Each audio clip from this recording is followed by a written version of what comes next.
Muito bem, meus amigos, vamos falar sobre todas as consequências da ação dos Estados Unidos na Venezuela, para além do óbvio, da libertação da Venezuela de Nicolás Maduro, da comemoração do povo venezuelano de talvez, e aí eu vou me aprofundar nesse tema, se ver livre de uma ditadura opressora e da responsabilização de Nicolás Maduro por todos os seus crimes. Bom, eu tô de férias aqui em Utah, que é o estado que minha irmã mora, vou pedir pro editor aí colocar algumas imagens para vocês verem as belas montanhas daqui. Eu decidi, depois que a poeira baixou um pouco da ação dos Estados Unidos na Venezuela, fazer algumas reflexões aqui com vocês sobre as consequências, porque isso sem dúvida nenhuma é um marco histórico, principalmente em relação à sinceridade dos líderes mundiais em relação a ações militares que defendem os interesses dos seus países. O fim da dissimulação, né? O fim do fingimento do direito internacional e das relações multilaterais. Antes de continuar, vou pedir para você se inscrever no canal, clicar no sininho para receber as notificações e compartilhar esse vídeo. Por que eu digo que é o fim da dissimulação? Porque algumas pessoas têm dito, pô, é um precedente muito ruim, né, de que o Trump abriu fazendo essa operação na Venezuela, mas assim, gente, não é precedente nenhum, né? Precedentes existem vários. Bush fez isso, Obama fez isso, né? O Bush fez com uma ação militar direta, o Obama preferiu tentar desestabilizar um regime armando, né, facções rivais, aquele regime que ele queria depor. Mesmo a ação da Rússia, né, na Ucrânia já demonstrou que sanções internacionais, né, que punições internacionais por violação ao direito internacional não valem de nada. Quem tem força exerce a sua força, defende os interesses do seu país. Quem não tem força não pode fazer absolutamente nada sobre isso. Não existe um grande tribunal internacional com uma polícia internacional com um poder de responsabilizar um estado que viole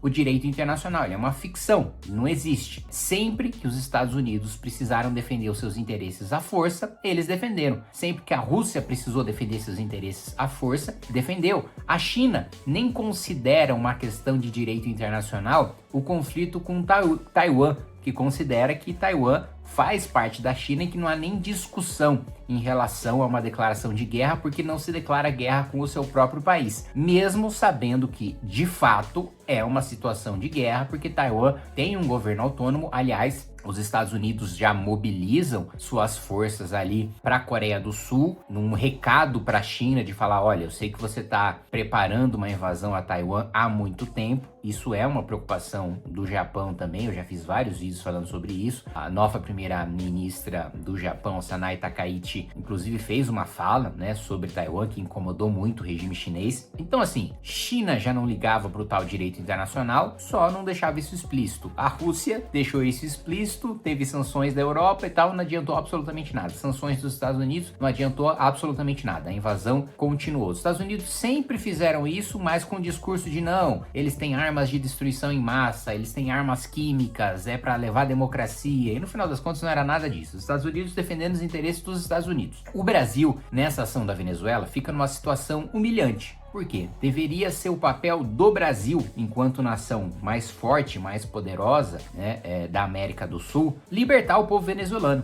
né? A polícia da América do Sul, o país forte da América do Sul, responsável por garantir a ordem, responsável por manter a paz, a coesão no continente, né, na região sul-americana, deveria ser o Brasil, mas o Brasil está com forças armadas absolutamente sucateadas.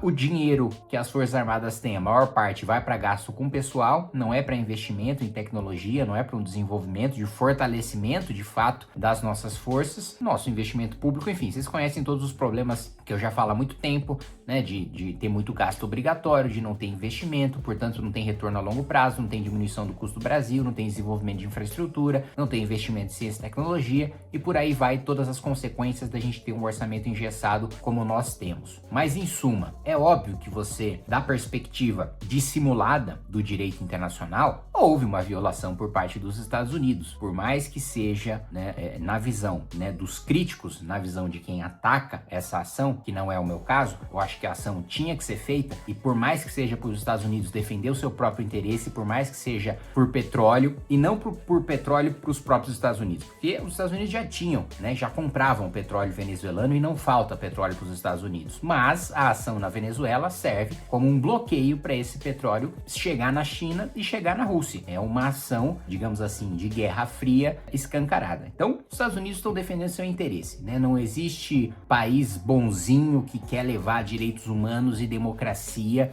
e mobiliza suas forças militares e faz os seus pagadores de impostos pagarem ações para defender os interesses e os direitos de cidadãos de outro país. Agora, da perspectiva do povo venezuelano, isso é absolutamente irrelevante. O que importa é que eles estão livres de um ditador sanguinário, de um narcotraficante, né, que mata pessoas, faz presos políticos, passa tanque por cima de pessoas, e isso que realmente interessa para o povo venezuelano. Digamos assim, uma relação ganha-ganha. E não é também, né, acho que é um ponto importante ressaltar, antes de eu continuar meu raciocínio, não é como se o povo venezuelano estivesse beneficiando, né, do poço de petróleo que eles estão em cima, né? A Venezuela tinha tudo para ser uma Noruega, né?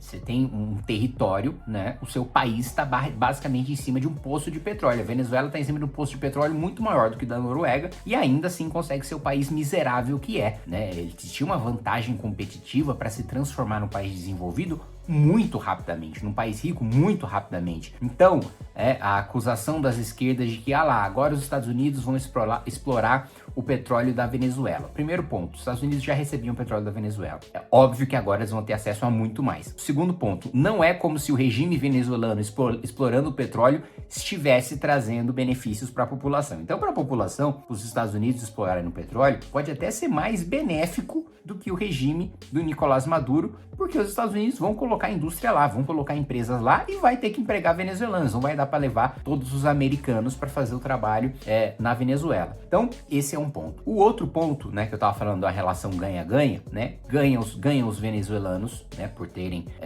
derrubado, né, um ditador sanguinário, ganha os Estados Unidos por ter uma posição agora estratégica de bloquear petróleo para a China e para a Rússia. Agora, uma questão que eu coloco é até quando a União Europeia, até quando a Europa vai fingir que existe direito internacional, que o direito internacional impede algum país de tomar uma ação militar para defender os seus interesses. Olha a impotência da Europa frente à invasão da Ucrânia. É uma ameaça para a Europa e os países sob essa ficção de sanções internacionais não se armam, não investem em defesa, né? O investimento da União Europeia na OTAN é pífio, nas forças armadas dos seus próprios países é pífio, né? E eles acham o quê? Que a Rússia vai parar? Que uma reunião do Conselho de Segurança, né, das Nações Unidas vai colocar um freio, né, por causa da diplomacia multilateral que mantém a ordem, mantém a paz no mundo? Não é assim que as coisas funcionam. Não existe, e eu acho que esse é o principal paradigma a ser quebrado. Vários, né, advogados, juristas, diplomatas vão tecer várias teses e desenvolver textos muito profundos para falar sobre como o Trump violou o direito internacional, mas para o mundo real isso é irrelevante. Para o mundo real o que importa é o recado claro, né? Consegue defender o seu território, os seus interesses, o país que tem força. Não consegue defender o país que não tem força. E ponto, acabou, independentemente de qualquer ficção jurídica que tenham criado. Daí entra mais um assunto que eu acho que é fundamental. O Brasil precisa ter bomba atômica, né? A Ucrânia jamais teria sido invadida se, quando da dissolução da União Soviética, ela não tivesse aberto mão das suas bombas atômicas. A Rússia jamais ousaria invadir, assim como nenhum país ousaria invadir o Brasil se o Brasil tivesse bomba atômica. Aí muita gente, assim, completamente fora da realidade fala, mas imagina, olha o histórico pacifista do Brasil, quem é que vai querer invadir o Brasil? Gente, cada vez mais as pessoas se ligam, né, de que o Brasil possui recursos estratégicos, uma posição estratégica, né? A questão das terras raras agora é fundamental. Existe também o livro branco das Forças Armadas, né? Que é meio que um panorama que as Forças Armadas mandam para o Congresso Nacional, e eles mostram deficiências muito grandes nas nossas defesas marítimas, né? Da necessidade de nós termos uma presença mais forte da Marinha para fazer a nossa defesa, e também do interesse crescente da França na Amazônia. E mais uma vez eu reforço, mas olha só, a França ainda tem uma postura de criticar violações de direito internacional e tal. É como eu disse, acabou o paradigma da ficção do direito internacional.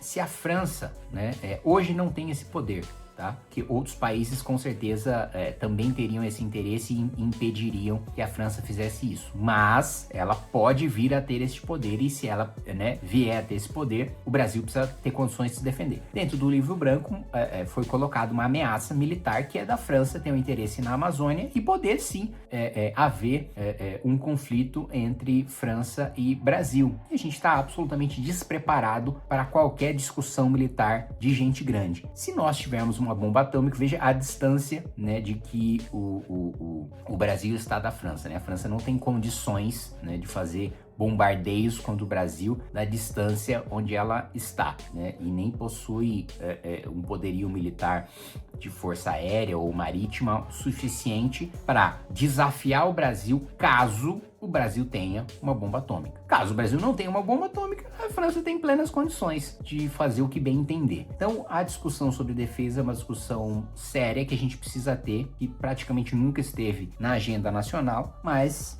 nós estamos agora claramente num mundo de gente grande que não tem receio de dizer que é gente grande que vai defender os seus interesses. Nós precisamos defender os nossos.